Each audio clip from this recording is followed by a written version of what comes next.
नमस्कार। आज हम बात करेंगे कला के बारे में, लेकिन एक विषय या एक सब्जेक्ट के तौर पर नहीं, बल्कि एक भाषा के रूप में। जी हाँ, कला वो पहली भाषा है जिसे हर बच्चा बोलना, समझना और महसूस करना शुरू करता है, शब्दों से भी पहले। कभी सोचा है इस बारे में? ये एक बहुत ही दिलचस्प सवाल है ना?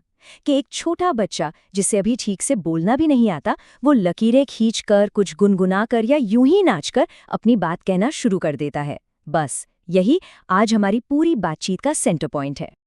देखिए, रविंद्रनाथ टैगोर ने कितनी गहरी बात कही है। कला कोई बाहर से सीखी हुई चीज नहीं है। ये तो हमारी आत्मा की, हमारी क्रिएटिविटी की एक नेचुरल आवाज है। जब हम अपने आसपास की दुनिया को देखते हैं, उसे महसूस करते हैं, तो उस पर जो हमारा रिएक्शन होता है, वही तो कला है। तो आज हम किन किन बातों पर गौर करने वाले हैं। सबसे पहले हम समझेंगे कि कला अभिव्यक्ति की पहली भाषा कैसे है। फिर जानेंगे कि ये बच्चों के लिए क्यों जरूरी है, इसका महत्व क्या है, इसे क्लासरूम में कैसे ला सकते हैं, और हाँ, आखिर में एग्जाम के लिए कुछ बहुत ही जरूरी पॉइंट। तो सबसे पहले तो यही समझना होगा कि जब हम कला या आर्ट कहते हैं तो इसका मतलब क्या है। ये सिर्फ ड्राइंग या पेंटिंग तक ही सीमित नहीं है, इसका दायरा बहुत बड़ा है। देखिए, मोटे तौर पर हम कला को दो हिस्सों में देख सकते हैं। एक है विजुअल आर्ट्स यानी दृश्य कला। ये वो कला है जिसे हम देख सकते हैं, छू सकते हैं, जैसे कोई पेंटिंग हो गई या मिट्टी की कोई मूर्ति।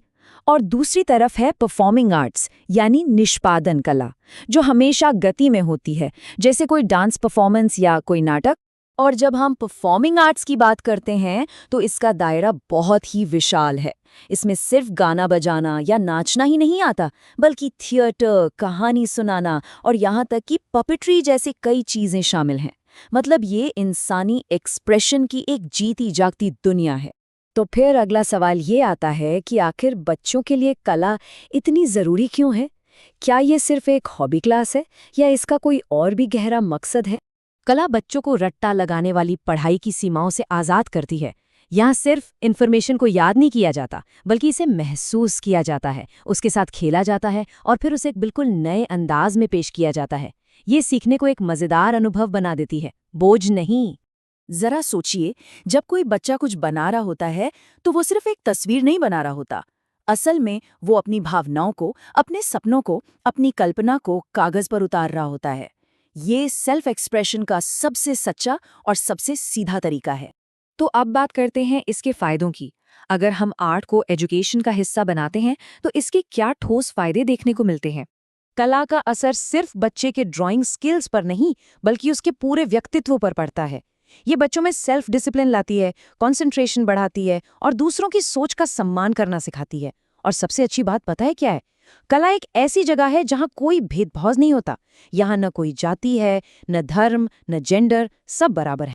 जब हम बार बार ये शब्द इस्तेमाल करते हैं, समग्र विकास या होलिस्टिक डेवलपमेंट, तो इसका सीधा सा मतलब है बच्चे का हर तरह से विकास, सिर्फ दिमागी नहीं, बल्कि उसका इमोशनल, सोशल और पर्सनल हर तरह का विकास। और कला इन सभी पहलुओं को एक साथ सींचती है।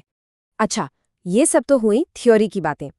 अब सवाल ये है कि इसे क्लासरूम में लाया कैसे जाए। एक टीचर के तौर पर हम अपनी क्लास में क्रिएटिविटी को कैसे जगा सकते हैं? एक बहुत अच्छा उदाहरण देखते हैं।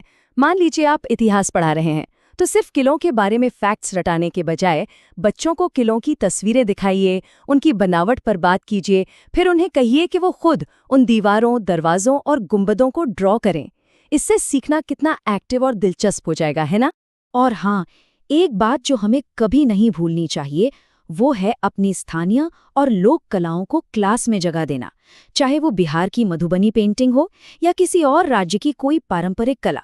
जब बच्चे अपनी संस्कृति से जुड़ी चीजें सीखते हैं तो उनका जुड़ाव और भी गहरा होता है।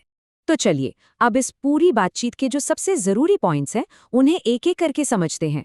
ये वो बातें हैं जो न सिर्फ आपकी समझ को साफ करेंगी, बल्कि एग्जाम के लिहाज से भी बहुत जरूरी हैं। तो प्रो टिप नंबर 1, हमेशा याद रखें, कला बच्चों की पहली भाषा है। ये बोलने और लिखने से भी पहले आती है। ये एक्सप्रेशन का सबसे बेसिक और सबसे सच्चा रूप है। प्रो टिप नंबर 2, कला सिखाने का असली मकसद बच्चे को सिर्फ एक अच्छा आर्टिस्ट बनाना नहीं है।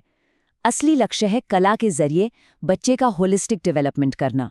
आर्ट यहाँ एक जरिया है, मंजिल नहीं। हमारी तीसरी प्रो टिप, कला सिर्फ एक सब्जेक्ट नहीं, बल्कि ये जिंदगी जीने के ज़रूरी हुनर सिखाती है, जैसे चीज़ों को ध्यान से देखना, किसी काम पर फोकस करना और अपनी भावनाओं को सही तरीके से जाहिर करना। ये वो स्किल्स हैं जो जिंदगी भर काम आती हैं। और चौथी और आखिरी प्रोटिप जो बहुत बहुत ज़रूरी है, अपनी जड़ों से जुड़िए। अपनी टीचिंग में लोकल और फोक आर्ट्स को ज़रूर शामिल कीजिए।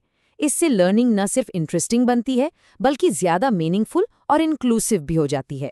तो अब ये सोचने की बारी है कि एक शिक्षक के तौर पर हम अपनी क्लास में एक्सप्रेशन की इस पावरफुल भाषा यानी आर्ट को अनलॉक करने के लिए अपना अगला कदम क्या उठाएंगे।